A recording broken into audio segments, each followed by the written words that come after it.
လူထွက်လက်နက်ကိုင်ပြီးဗမာမကောင်းကြောင်းပြောတယ်ဒါဆိုရင်တော့ဒါမသိဘူးပေါ့တကယ်ပြန်တွေးကြည့်ပါနော်အဲ့ဗမာတွေကတိုင်းသားတွေကိုမခွဲခြားပါဘူးတိုင်းသားတွေပဲဗမာလို့ခွဲခြားတာပါအဲ့ဗမာတွေထဲမှာခွဲခြားတဲ့သူရှိရဲ့နော်အရန်ရှားပါတယ်မွန်မို့လို့ဆိုပြီးခွဲခြားတာမရှိဘူးရှမ်းမို့လို့ဆိုခွဲခြားတာမရှိဘူးအဲ့တိုင်းသားတွေကခွဲခြားတာလဲနိုင်ငံရေးသမားတွေနဲ့ဒီ online ရသူတွေပြောလို့အစွန်းရောက်သွားတာဗမာကောင်းတယ်လို့မပြောစိုးတဲ့သူတွေလည်းအများကြီးရှိတယ်ကောင်းတဲ့သူတွေလည်းရှိတယ်အဲတိုင်းသားလူမျိုးရေးခွဲခြားတာအတော်လေးကိုစိတ်မကောင်းစရာပဲဘုံကြီးကျောင်းတော်တော်များများမှခွဲခြားနေကြတယ်ဒါကြီးကမဖြစ်သင့်ပါဘူးနော်ဘုန်းကြီးတို့အခုဘုန်းကြီးတို့လည်းဒီမှာဘုန်းကြီးတို့ကျောင်းမှာတိုင်းသားမောင်းလို့ရှိရလာပဲမခွဲခြားဘူးဒါပေမဲ့ဘုန်းကြီးတို့တခြားတိုင်းသားကျောင်းတွေရောက်သွားရင်ဘာလူမျိုးလဲအရင်မေးတာမေးပြီးခွဲခြားတာသူတို့နဲ့လူမျိုးမတူရင်မကြည့်တော့ဒါကြီးကမဖြစ်တယ်ဘုန်းကြီးတွေနော်နာမည်တက်ပြီးပြောလိုက်ခြင်းနဲ့မပြောတော့ပါဘူးနော်ဆရာတော်ကြီးတွေပြောတော့ပြည်တွင်းပြည်ပသာသနာပြုကမ္ဘာသာသနာပြုနာမည်တက်ထားပြီးတော့ရခိုင်မဟုတ်ရင်လက်မခံဘူးမုံမဟုတ်ရင်လက်မခံဘူးရှမ်းမဟုတ်ရင်လက်မခံတဲ့ကျောင်းတွေအများကြီးရှိတယ်ဒါကြီးမဖြစ်တယ်ကရင်မဟုတ်ရင်လက်မခံတဲ့သူတွေအများကြီးရှိတယ်ပြောတော့သာသနာပြုတာတဲ့လူမျိုးရေးခွဲခြားနေဘုန်းကြီးတို့ဗမာတွေထဲမှာရှမ်းလက်မခံတဲ့ဗမာဘုန်းကြီးကျောင်းရှိသလာ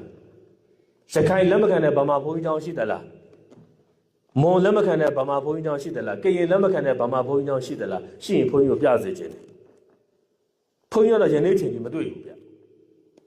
ျအဲ့ဗမာဘုန်းကြီးတွေကတိုင်းသားလေးတွေမြင်ရောချစ်နေတာဘုန်းကြီးတွေ့တယ်လို့ဆိုချစ်နေတာကြီးပဲမခွဲခြားပါဘူးတိုင်းသားတွေကြတော့ဗမာဆိုရင်ဗမာကိုရင်ဆိုရင်လက်မခံဘူးဗမာအိုးစင်းဆိုလက်မခံဘူးတချို့ကလည်းတဲ့ပြောပြီးလက်မခံဘူးတချို့ကြလည်းဓာတ်ရိုက်ပြောလို့မကောင်းတော့ဟန်ပြလက်ခံပြီးမနေနိုင်အောင်ပညာသားပါနှင်ထုတ်တာသူ့လူမျိုးပဲထားတယ်ဒါကြီးကသာသနာပျက်စီးကြောင်းသာသနာဆုတ်ယုတ်ကြောင်းပဲတိုင်းပြည်ဆုတ်ယုတ်ကြောင်းပဲလူမျိုးရေးခွဲခြားတာမသိပါဘူးအဲ့ဒီဆရာတော်တန်ဃာတော်များကိုမေတ္တာရပ်ခံပါတယ်တောင်းပန်ပါတယ်ရခိုင်ဆရာတော်များမွန်ဆရာတော်များရှမ်းဆရာတော်များကရင်ဆရာတော်များတိုင်းသားပေါင်းစုံတိုင်းသားအားလုံးဆရာတော်များအားလုံးလူမျိုးရေးမခွဲခြားပါနဲ့ဗျာနော်ဆရာတော်တွေကခွဲခြားနေဒကာဓမ္မတွေပို့ဆိုးမှာပေါ့ဗျာဆရာတော်တွေကရှေ့ဆောင်လမ်းပြနဲ့လူမျိုးရေးမခွဲခြားဘဲနဲ့ချစ်ကီစီးလုံးနဲ့မေတ္တာတရားကိုကျင့်စာတရားတွေနဲ့ကိုယ်တိုင်လည်းကျင့်ပြီးတော့ဒကာဓမ္မတွေကိုလည်းအမြင်ကျယ်အောင်ဖွင့်ပေးသင့်ပါတယ်လူမျိုးကခွဲခြားနေရင်တော့ပြည်တွင်းစစ်လည်းဘယ်တော့မှပြီးမှာမဟုတ်ဘူး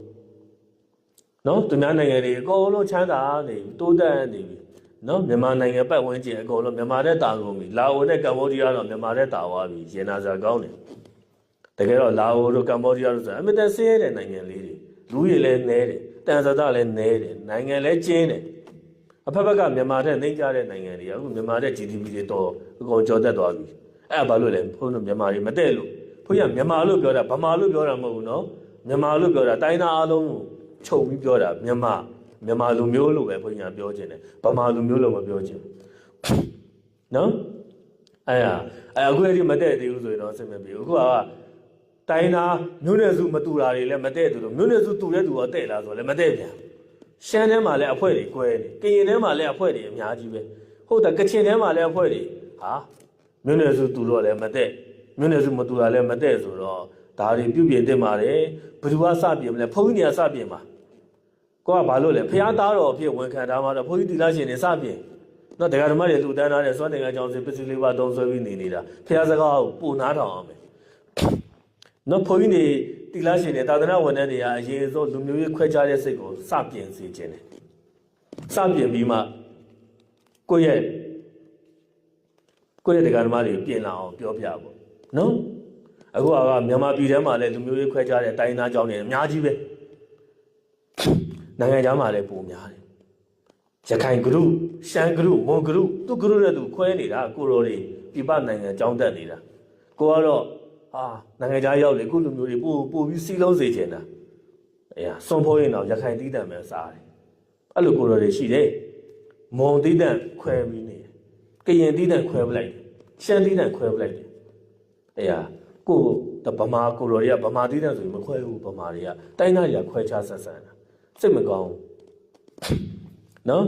်ဘုန်းကြီးပြောလို့တာကတိုင်းသားဆရာတော်တန်ဃာတော်များကိုယ့်ရဲ့လုပ်ရက်ဒီဖျားဝနဲ့ညီမညီပြန်တော့တတ်ပါ ကိုယ့်ရဲ့လုပ်ရက်ဒီဘလောက်အတ္တကြီးနေတယ်လဲအဓိကပစ္စည်းလေးပါလှုပ်တန်းနေတာကဗမာလူမျိုးတက္ကသမားတွေဖြစ်တယ်ပြီးတော့ဗမာမကောင်းကြောင်းပြောတယ်ဗမာကိုရင်ဦးစင်းတွေကိုနှိပ်ကွတယ်ဒါကြီးမဖြစ်စေချင်ပါဘူးဗျာဒီပြီးတော့ကအစွဲနဲ့ပြောတာမဟုတ်ပါဘူးဒါလေးတွေပြုပြင်ပြောင်းလဲစေချင်ပါတယ်လို့ပဲ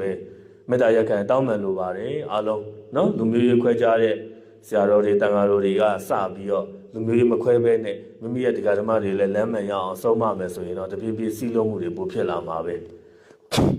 နော်ဘုန်းကြီးတို့ဗမာတွေထဲမှာလည်းဗမာချင်းမတည့်တာလည်းတပုံကြီးပါပဲအားလုံး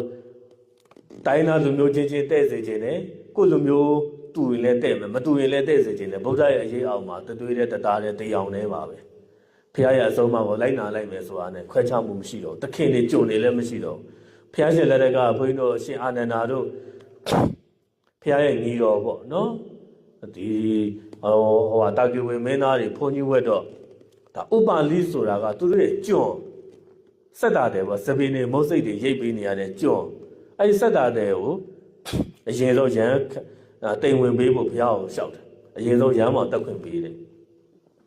ကျွန်းဖြစ်နေလေဘုရားရဲ့သာသနာမှာမင်းမျိုးမင်းတွေတို့နော်ကျွန်းမျိုးတို့မခွဲခြားဘူး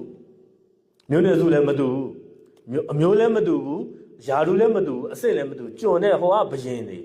ဘယင်မင်းသားတာကိဝေမင်းသားတွေဆိုတာကဘယင်လောင်းလျာတွေပဲနော်ဒါပေမဲ့ဖခင်ရဲ့ညီတော်တွေဗျာတော်လိုက်တာနော်အရှင်အနုရုဒ္ဓတို့အရှင်အာနန္ဒာတို့ဖခင်ရဲ့ညီတော်တဝမ်းခွဲတွေသူတို့ရဲ့အခိုင်းစီစက်တာတဲ့ကျွန်းဖြစ်နေတဲ့အခိုင်းစီကလည်းဘုန်းကြီးဝှက်ချင်တယ်ပြောတော့တကယ်ဆိုဘယင်တွေမင်းကြီးမင်းသားတွေအရင်ဝှက်ပြီးမှကျွန်းကိုဝှက်ပေးရမှာဒါပေမဲ့မင်းကြီးမင်းသားတွေကတာကိဝေမင်းသားတွေဒီမာမနာကြီးမားပါတယ်ဗျာအဲ့ဒီတော့ဒီပြီးတော့ကိုယ်မှန်ကိုချိုးတဲ့အနေနဲ့ဒီပြီးတော့ရဲ့အခိုင်းစီစက်တာတဲ့ဒီဥပါလိကိုအရင်ဆုံးဘုန်းကြီးဝတ်ခွင့်ပေးလိုက်ပါဒါမှ तू ကဒီလိုလိုဝါကြီးသွားမှာနော်တော့ကြနေ तू ကနောက်မှဝတ်တာကိဝေမင်းသားတွေကလူလုံးကလည်းမှန်တတ်တယ်ဘုန်းကြီးဝတ်တော့လေကိုယ့်ရဲ့ဝါငယ်တဲ့သူတွေတို့ကမှန်ပိုတတ်နေပါလူလုံးကသူတို့ထက်နှိမ့်ကြတဲ့သူကိုသူတို့ထက်မြင့်သွားအောင်လို့သူတို့ထက်အရင်ရမ်းမောင်တက်ခွင့်ပေးလိုက်တာဖះကိုလျှောက်တယ်ဖះကလည်းရမ်းမောင်တက်ခွင့်ပေးလိုက်တော့အရှင်ဥပါလိဒီဒါစက်တာတဲ့လူတော်တော့ကြုံပဲဘုန်းကြီးဖြစ်လိုက်တော့ तू ကဒါအချိန်အခုကလည်းမိနစ်ပိုင်းလေးကြီးသွားတာပေါ့တာကိဝေမင်းသားတွေကနောက်မှရမ်းမောင်တက်တယ်တိမ်ဝင်တယ်အဲ့ဒီအရှင်ဥပါလိကိုထိုင်ကြတော့မန်ချိုးပြီးသားဖြစ်သွားသူတို့ရဲ့တပည့်ကိုသူတို့ပြန်ထိုင်ကြတော့ပြောရရင်ဒါပေမဲ့လူတော်ကတပည့်လို့ပြောတာဘုန်းကြီးဝက်လိုက်တော့တရားနဲ့ပဲစက်တာတဲ့တွေကြုံမျိုးတွေဆင်ရဲနော်ဘယင်မျိုးတွေမင်းမျိုးတွေအဲ့တော့တထင်းမျိုးတွေမရှိတော့ဖျားရဲ့သာသနာမှာအလုံးကတသွေးတဲ့တသားတဲ့တရားနဲ့တွေပဲဟုတ်ပြီလားအဲ့ဒီတော့ဒီရဆရာတော်တန်ဃာတော်များကိုဒါမသိလို့လည်းမဟုတ်ပါဘူးဗျာတချို့ဆရာတော်တွေစာသက်ပေသက်တွေဘွဲတွေလည်းမနှဲဘူးရတာဒါပေမဲ့လည်းဗျာလူမျိုးရေးခွဲခြားမှုစွဲနေတဲ့အစွဲတွေလျှော့စေခြင်းနဲ့ပြောလိုက်ရင်တော့ဝိနည်းပြောလိုက်ရင်တော့သာသနာနဲ့ပြောလိုက်ရင်တော့သာသနာဗုဒ္ဓဘာသာပြောပြီးတော့ရခိုင်မှလွဲရင်လက်မခံဘူးရှမ်းမှလွဲရင်လက်မခံဘူးကရင်မှမဟုတ်ရင်မကြိုက်ဘူးဆိုတဲ့ဘုန်းကြီးတွေစင်ကြင်စေခြင်းနဲ့ပြုပြင်စေခြင်းနဲ့အလုံးလူမျိုးမခွဲခြားပါနဲ့လို့ပဲဘုန်းကြီးကတိုက်တွန်းလို့တယ်တိုက်တွန်းပေမဲ့လည်းခွဲနေဦးမှာပဲဘုန်းကြီးပြောလဲရမှာမဟုတ်ပါဘူးဘုန်းကြီးတွေနော်ဒါပေမဲ့လည်းဘုန်းကြီးကတော့တတ်နိုင်ဆိုတိုက်တွန်းပါလေပြုသဘောဆောင်ပြီးတော့နော်အဲ့ဒီတရားဓမ္မတွေလည်းနားမရောက်ပါနဲ့လူမျိုးမခွဲခြားကြပါနဲ့တိုင်းသားညီကောင်မောင်တို့ကချစ်ခင်နဲ့မြန်မာလူမျိုးတွေဆိုတဲ့စိတ်ဓာတ်နဲ့ပဲဘုန်းကြီးတို့မြန်မာပြည်အများဆုံးငြိမ်းချမ်းအောင်ကိုစီပူးပေါင်းပြီးတော့တိုးတက်အောင်ဆောင်ရွက်စေခြင်းနဲ့စစ်ဘေးတွေကိုဗစ်ဘေးစစ်ဘေးငလင်ဘေးရေဘေးတွေနဲ့တိုင်းပြည်လည်းစစ်စစ်ညံ့ညံ့ကိုကြည်နေပါပြီအခုတည်းကကွဲနေဦးမယ်ဆိုရင်တော့နော်ဘုန်းကြီးတို့ရဲ့ဒါတကယ်အနာဂတ်မျိုးဆက်တွေ